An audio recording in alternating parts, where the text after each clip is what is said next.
What makes a good leader? It's character, or is it characteristics? Well, we're going to talk about all the characteristics of a good leader coming up soon, so stay tuned.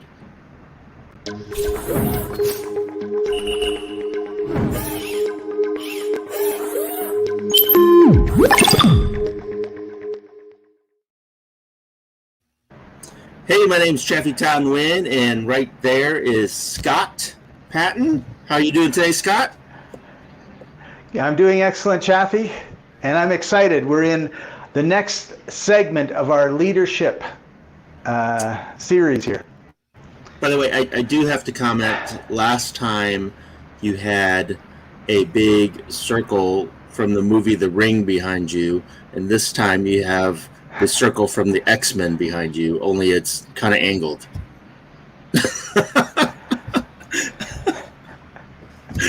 Where are you at this week, Scott? It's the circle of life. What can I say? That's right, Scott. Where are you at this week? Still in Medellin, Colombia, but I'm in a new place. There you go. I'm one floor up and down the end of the hallway, so that's why it's different. Do they have circles in every room that you're at? So. I guess they do. They're well-rounded people here. Yeah, that's right. Well-rounded. Speaking of well-rounded, is that a characteristic of a good leader, Scott, being well-rounded? I think so. This is what we want to talk about today: is characteristics of a good leader, and I think that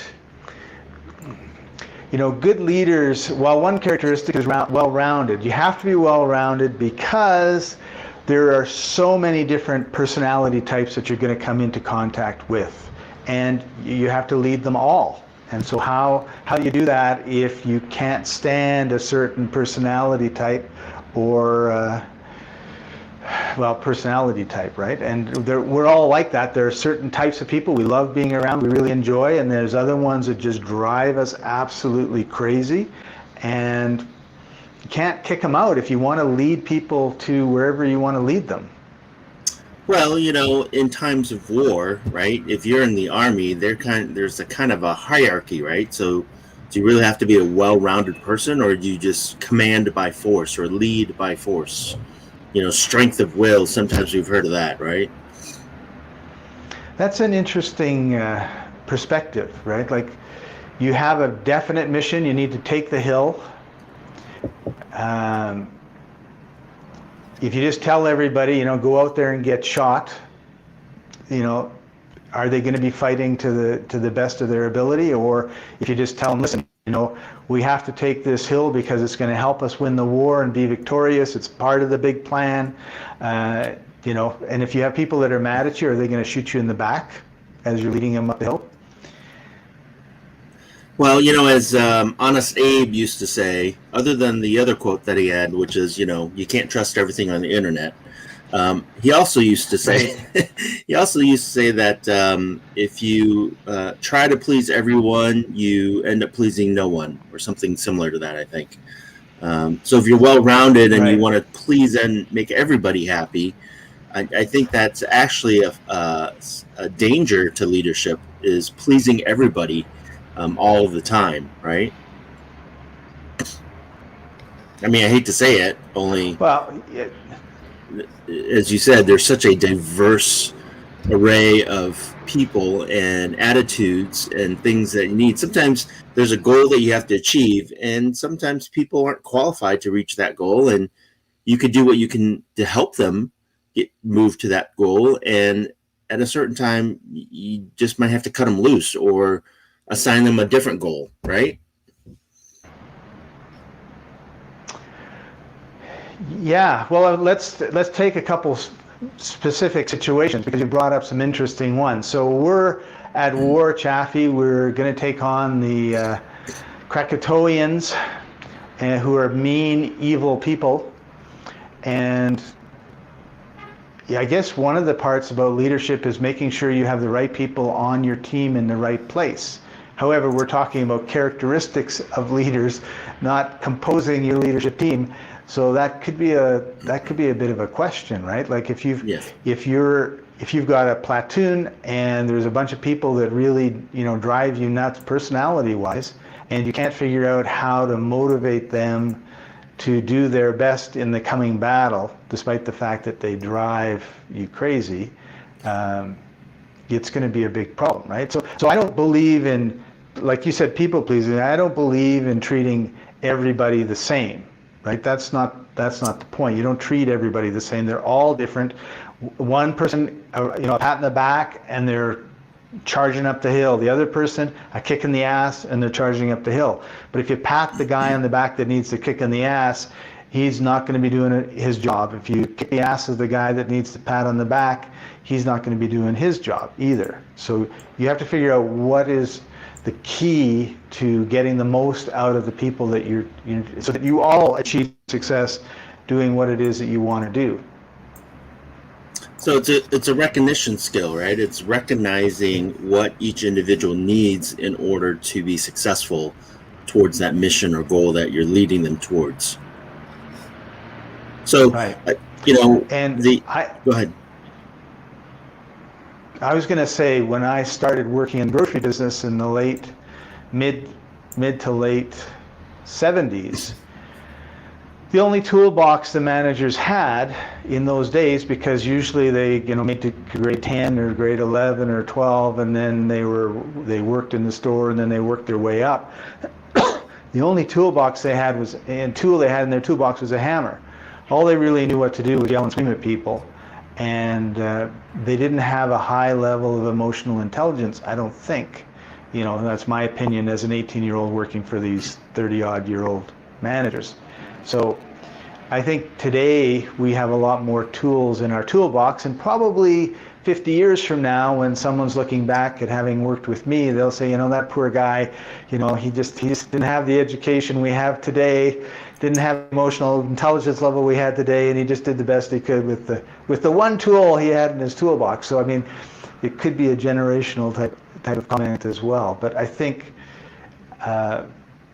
now we know that there are different personality types. We've got DISC, and we've got all these other things that tell you you're a B, C, D, you're an X, Y, Z, and you're this and you're that, and this is what motivates these people, and this is what motivates that people. And so we have a lot more training, education, studying going on, because before, I think, when you go back 200 years, 300 years, you had the lord of the manor, and then you had all the peasants working in the fields below, and the only way they worked is if you sent the knights out to smack them around a bit, right? So that was kind of the way it was.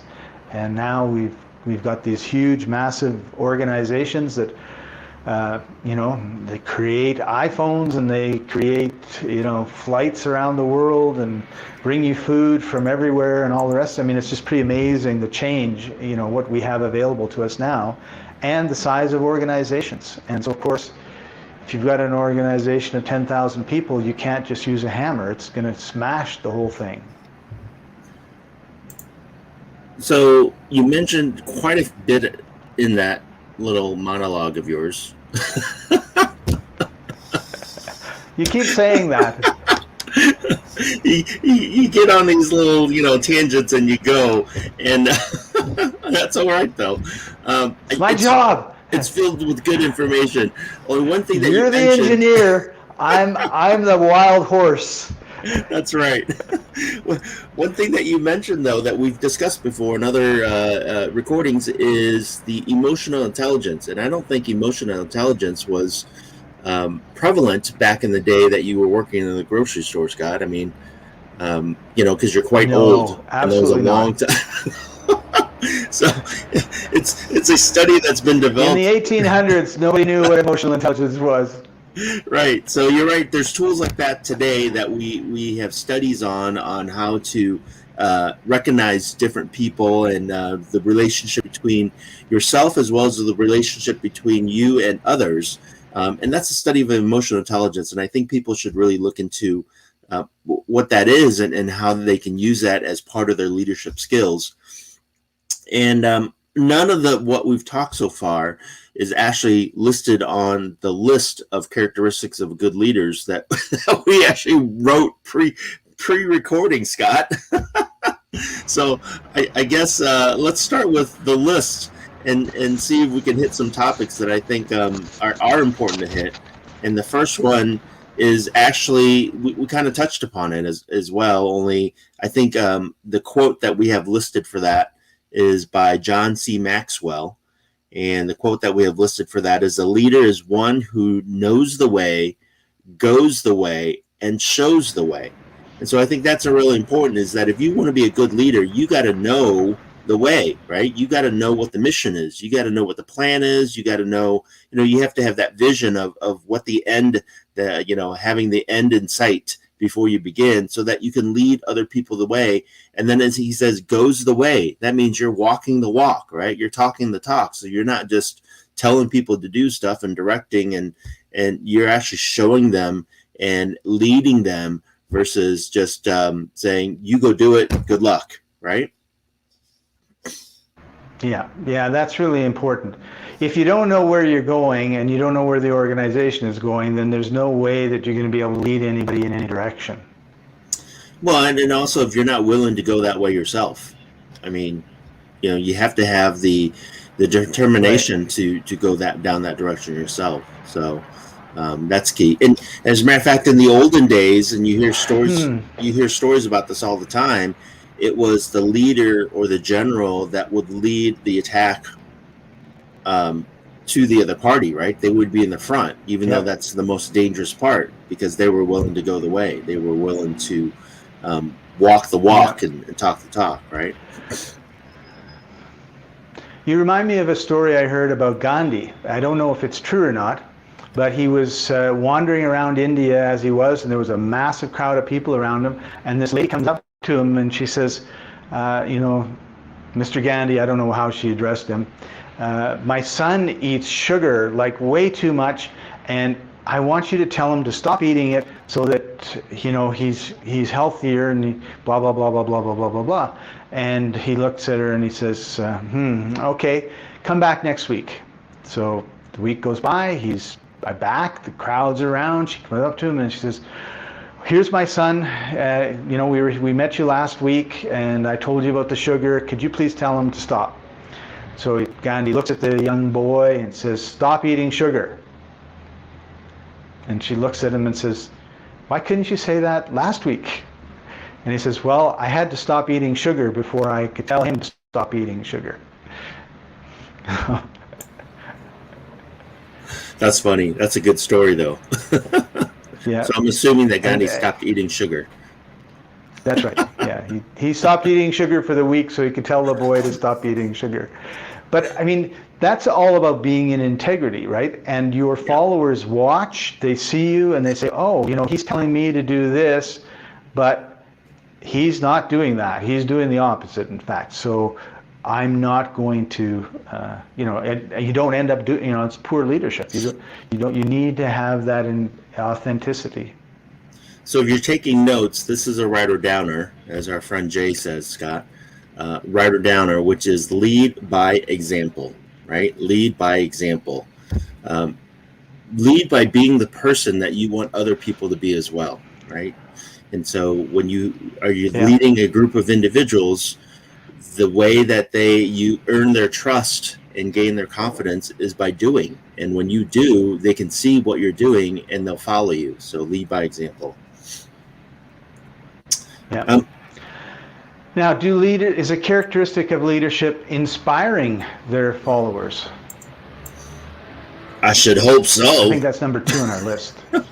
Is that 2? 2 or 3?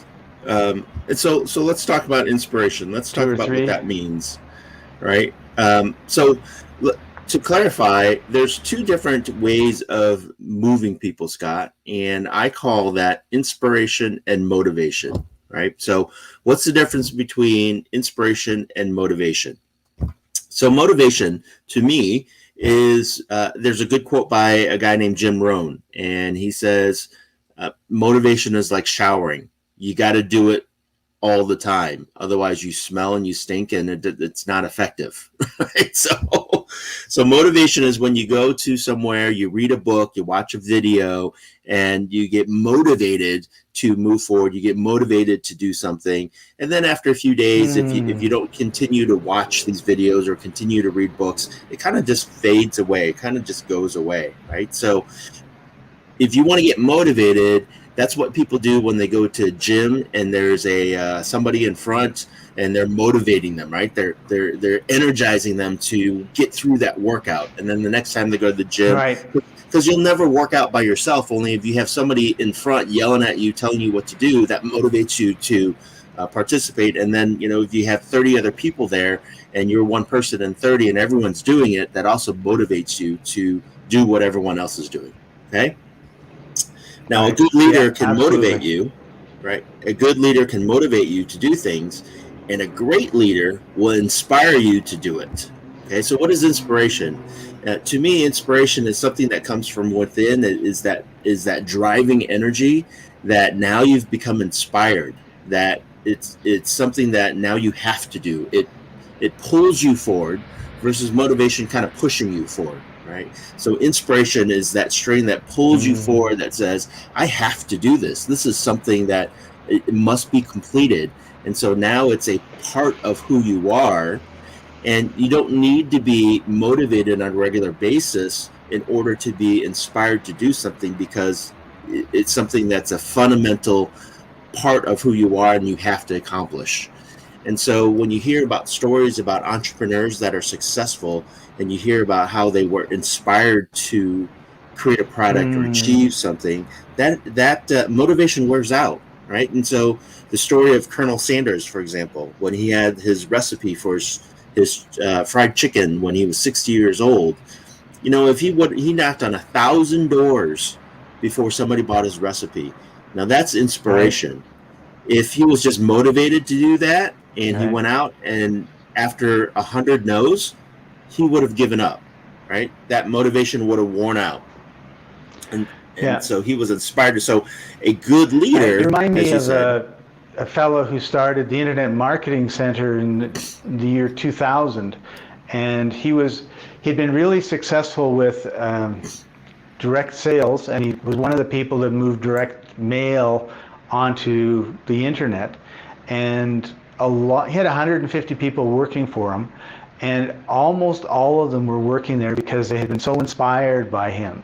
Like, I worked for him and I was like, oh, I can actually work with Corey. This is awesome. I just can't believe this opportunity for me.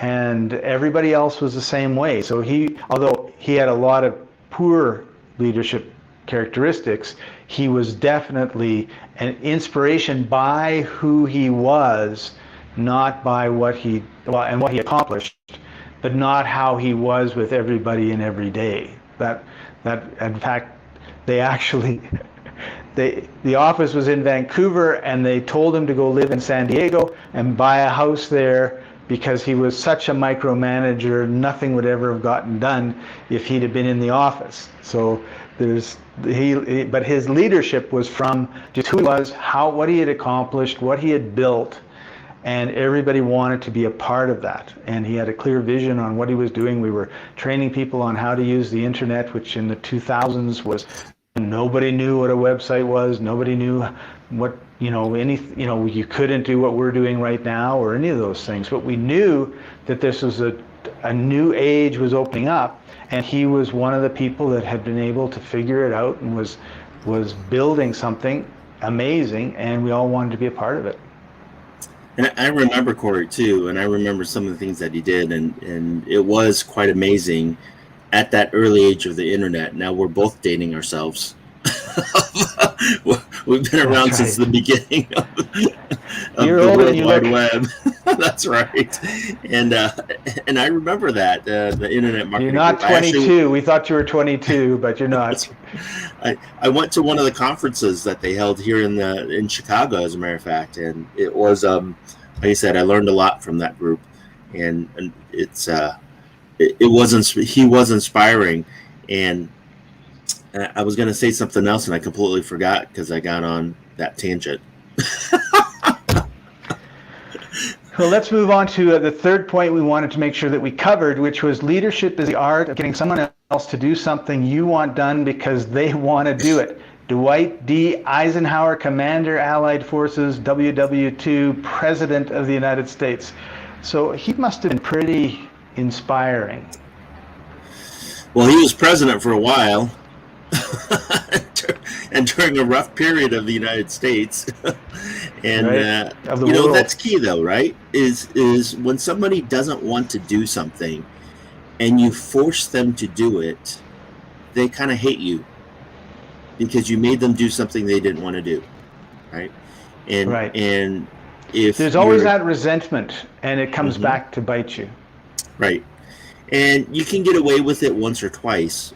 And if it's a repeated thing that you're constantly pushing people, constantly force, it just builds up until the point where they explode. And that explosion can be violence. It can be, rebellion. It can be a number of different things. And so self-sabotaging is the easiest one to point out, I think. That too, correct.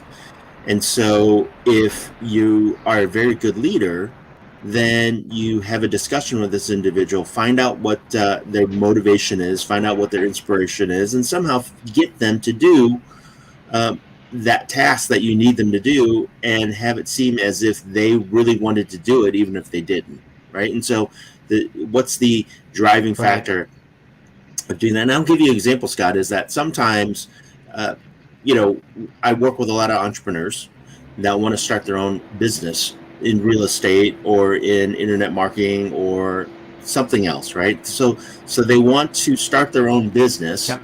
And in the meantime, they have to work at a job, a job, in order to make money to pay the bills. And they hate working at that job. And when I have a discussion with them and go into why they want to start a business, what's their motivation behind becoming this entrepreneur or small business owner, and what's that path for them to achieve that. And then I say, if you don't have this income coming in from the job that you're working, will you be able to build this business? And if the answer is no, then having, instead of the mindset of I hate this job, it's sucking away my time and energy, to this job is enabling me to be successful in my business, right? Now it's a stepping stone that I have to go through in order for me to succeed in my ultimate goal. Then they see the job in a different light. And then now they can put up with doing the job and doing it well so that they can get that regular paycheck, cover their bills, and build up some kind of cushion so that they can start and run their business. And so when you have that different mindset, it's no longer torture to wake up and go to work every day. Yes, it's an annoyance. Yes, it's kind of bothersome. Only now you want to do it because you know that at the end of the road, at the end of the day, that job is going to enable you to create a business that's going to sustain you moving forward, right? So you're not one of the burn all your bridges guys. So if you had been captaining the Spanish fleet that came to Central and South America, it begins with C, I forget the guy's name, who all of his crew members saw all these, Cortez saw all these people living there and all these warriors, and they said, we're going to get slaughtered. And then they turned around to go back to the ships, but the ships were all burning. And then Cortez comes up and says, okay, you got to conquer them or you're going to die. So let's go, boys. So that's not your philosophy. Your philosophy is, let's keep one or two ships safe so I can get away, right? Wrong. I would burn those ships too. Wrong. It depends upon the mission, right? It depends upon the goal, and what you're given. And so in that situation, Cortez, I think this was in the 1400s, in order for him to succeed, that was the path. That was what had to be done in order to achieve success. And as with anything, you have to weigh your options. And so I have told people many times to quit their job and do this business and become an entrepreneur full time. based upon their situation, their individual situation. And so if you're already in a position where you can sustain yourself, you're already in a position where your business is up and running and successful, then absolutely cut the ties, move on. Like, why are you hanging around? Only if that's the lifeline, you don't want to cut your lifeline, because then you'll die. Right? So what you're saying, if Cortez had been there in a sailboat with 3 other guys, he probably would have been wise to turn around, sail back to Spain, and get a lot more people before he attempted to do what he ended up doing. Correct. Or if he came up with a battleship, right? If he had a battleship. A battleship. That's right, with missiles, guided missiles, and everything else against these native Spaniards or native whatever they're Mexicans, right? Aztecs. Aztecs. Yeah. Then Incas, I would say, Incas, why are you gonna burn your boats when you got these guided missiles on them and you can just shoot them from a distance?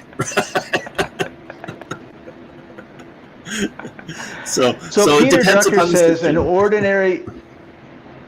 Peter Drucker says an effective leader is one who can make ordinary people do extraordinary things, make common people do uncommon things.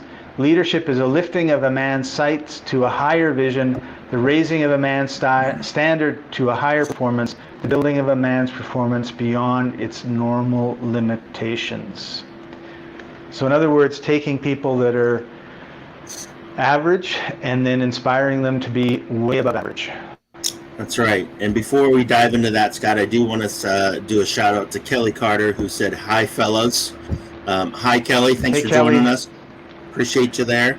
And Peter Drucker is known as the father of business, or the grandfather, I guess, at this point. He's well known in the business industry. He's well known as an individual that has taught business to many people.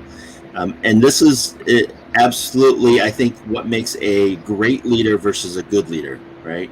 And even though he says an effective leader, I say this is what makes a great leader, is that it takes a person who's normal, who's average, who can do certain things, and it elevates them to the next level. It helps them reach a higher level of potential than they could have reached by themselves, by helping them see their own potential, right?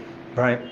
And so this is a key quote that definitely I wanted included in this training, which is that a lot of times you have this belief of yourself, you have this vision of what you're capable of, and when you run into a leader that can read your own skill sets, that can read your potential, and they inspire you to achieve more and greater, then you want to work harder, you want to achieve more, and that it is not being pushed or anything, it's being inspired, like we talked about earlier.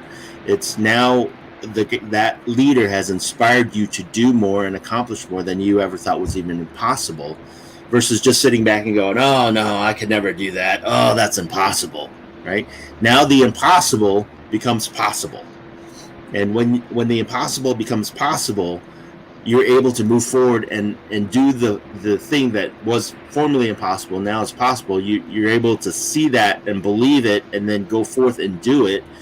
Whereas before you would have just given up and said, forget it, it's too hard, right? So what's a good example of that, Scott? Had no confidence to be able to move forward. That's right. So what's a good example of that? I was just thinking of... I managed a store in a town of 13,000 people, and the store managers rotated every 2 or 3 years, and there was 3 employees who were in their mid-20s who were excellent. And the store ran smoothly because of these 3 people. And all 3 wanted to be promoted, and the only way they get promoted is by leaving the store, leaving the small town, going to another place. And of course the managers didn't want to do that, because then the store was going to fall apart. And they all came to me within the first 2 or 3 weeks and told me what they wanted. And then I said, okay, well, I'll evaluate you, and then I'll see what I can do. And they all said, well, that's what the last 3 guys said, and they never did anything. And I said, well, I guess you're going to have to watch and see. So the first one, so I mean, there was an order of who was, number one, number two, number three, they all agreed. And so for number one, I took him when my manager came, I brought him into the office and said, tell the boss what you told me, you know? And they just and awed and blah, blah. And I said, okay. So, and of course my district manager was like, who the hell is this guy, right? He didn't know, you know, other than I've seen him in the store. They had never really had any interaction. So as soon as he was gone, I said, okay, so guess what? What? Because the guy thought he was doomed to be in the store forever. I said, you need to improve your speaking.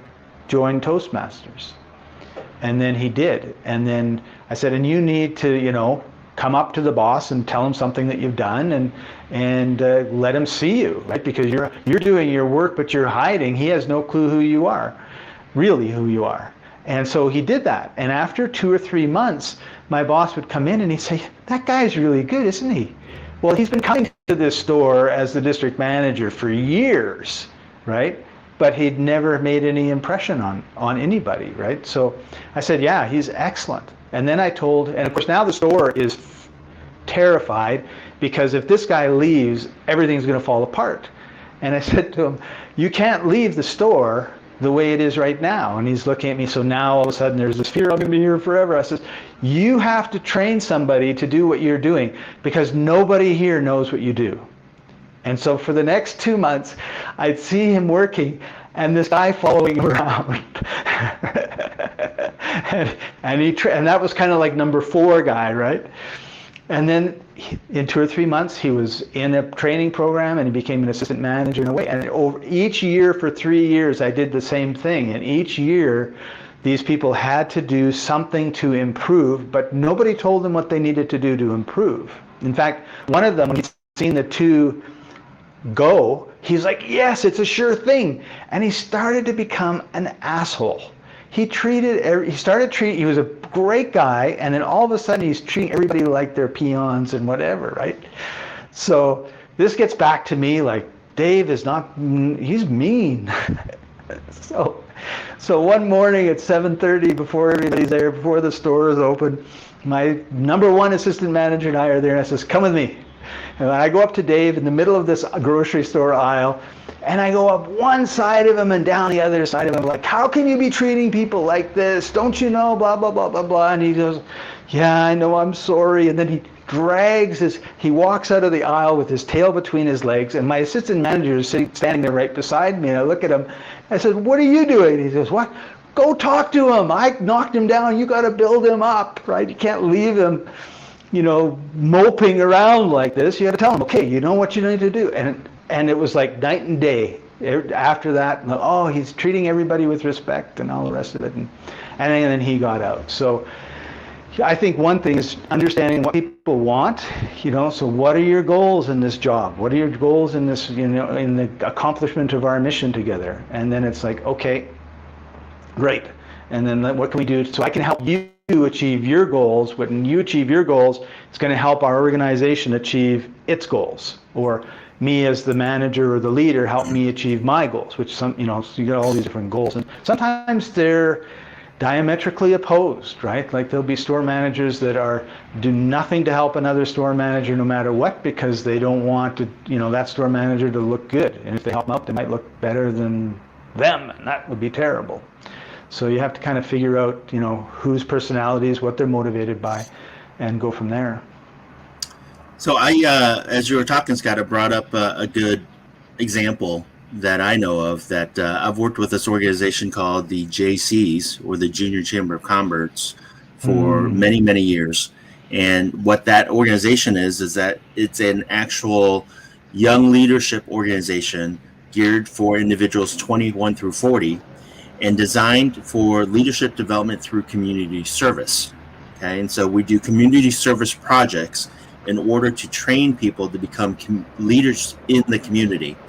And so in the chapter that I was a part of, we would always do annual fundraisers, which were also community projects. And a couple of these projects might be running a carnival, where we would set up an entire carnival for 4 days and promote it and get the community to come to the carnival. And then any profits that the carnival company made, we would have those profits as donations to the community.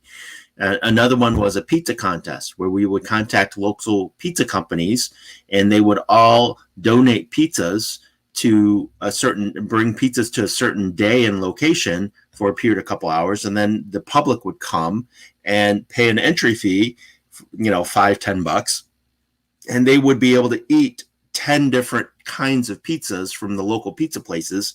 And the local pizza places loved it because they get all this free advertising. They had to donate the pizzas, right? Other than donating and delivering pizzas, they get all this advertising because we would get 200-300 people or more from the community coming and tasting all these pizzas. And it was a contest. And so the top 3 positions got paper, got their company, their pizza place in the paper. And we gave them plaques that they could put on in their pizza place that they won the best pizza contest for this local, location and everything. And so organizing those kind of projects required you to connect with the community. Sometimes if it's a carnival or the pizza contest, we would actually connect with the mayor and the local government to have them come out to get publicity going on for that. It would require you to reach out to the newspapers to help promote this. It would require you to advertise and market and promote to the community. And there's a whole series of things that need to be accomplished in order for the event to be successful, right?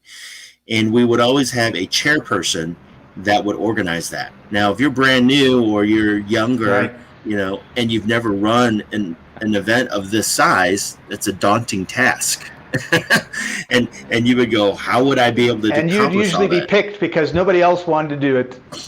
Right. And I would be picked, and that's fine because I've done this kind of stuff. Like for me, it's funny. I don't know, something in my history, something in my background. When I see stuff like that, I'm just like, sure, just what do I need to do, and then I go do it.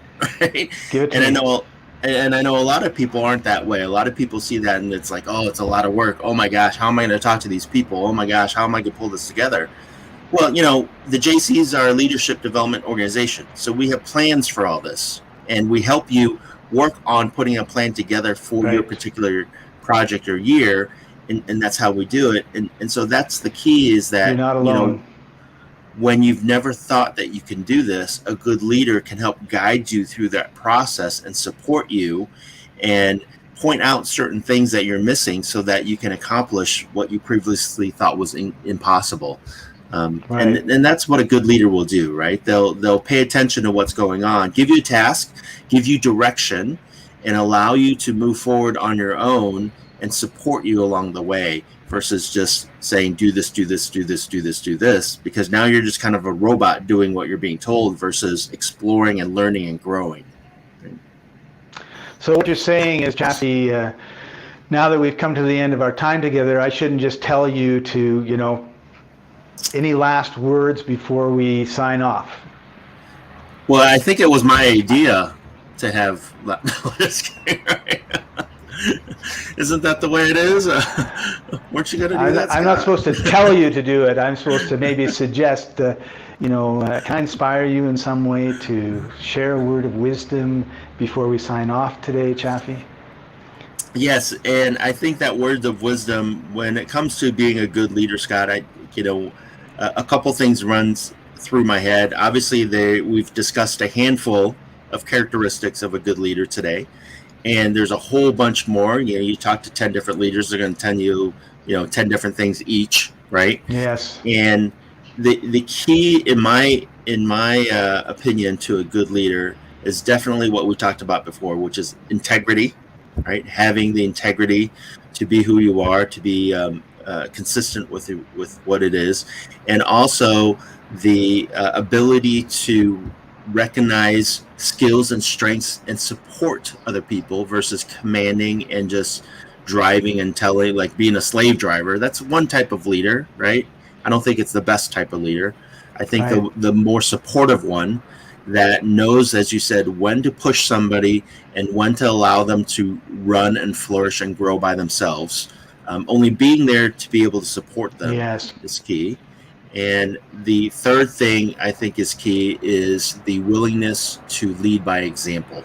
right? So having integrity, being willing to lead by example, and recognizing who needs help and support and who needs a quick kick in the and shove behind, and pulling Right. versus allowing them to grow and flourish. And that's another key thing that we didn't talk about today, Scott, is a good leader will also allow those that are excellent, that allow those that are geniuses, allow those that are just wonderful individuals to grow and flourish, even if it surpasses the leader themselves, right?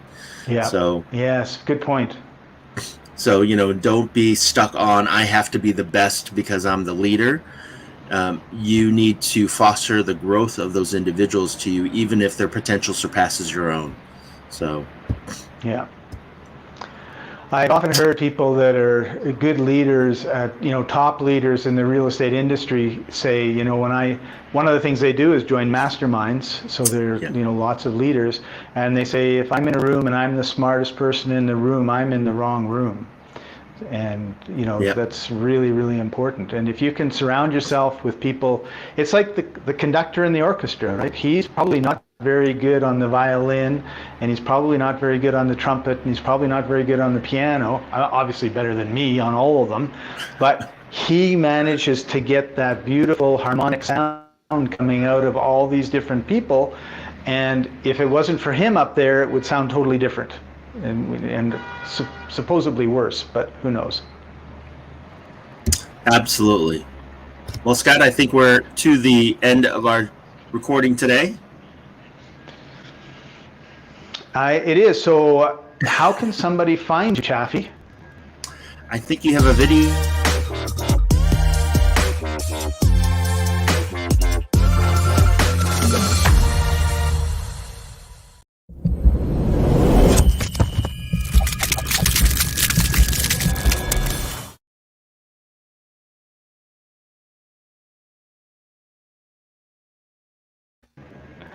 See, that really Awesome. wasn't for you. That really wasn't for you. That was a setup for our producer. That's right. So thanks for joining us, everybody. Appreciate having you on the show. And if you've got any questions, put them in the comments. We read them, and we'll deal with them in a future show if we don't deal with them during the live event. Thanks, and we'll see you next time.